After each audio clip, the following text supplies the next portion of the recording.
haramda kurban kula yüzlenip gene de bir protest seçeriyor doğulanını uzak yaşa diyecekken uzak yaşa diyecekken haram ölmüyorsun işte yani işlemene потому что 22 yılla burun kariyerimi tekiyledin sen yegenden tekiyledin sen havarım yok bu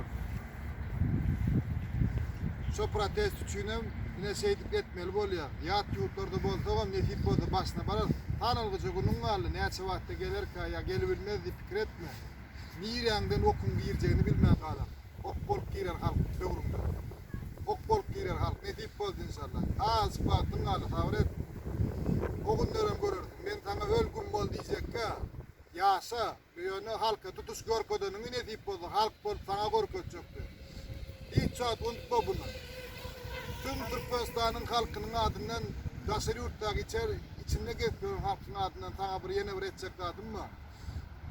Gitara çalıp parasını yak aydım aydıyancan hatta bu bağışları yal halkın arasında toyda da bir aydım aydık gör hatta birinin toyunu. Yok neme diysen hem namurum ben toy edecek çağırayım seni. Gelebiliyor mu? Ben enem hatamı razitlerimi kösep gözlep görmem men berde gerek bolsan erkek bilen erkek yal gurluyorsun men berde. Yüzüm açık burlayan, потому что men korkum yok, ya только боюсь Allah'ım. Men hiç insanoğlundan korkan adam değil, men dine Allah'dan korkuyorum.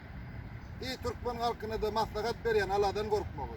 Çünkü Allah'dan korkunun yanında mıdama Allah vardır. Bunu yadınızdan çıkarmayın, doğru. Haram oluyor. Sen Allah'dan hem korkun yok. Ben neden hem korkun yok. Ne için? Sen kör kelle yok, kuş kelle sen o.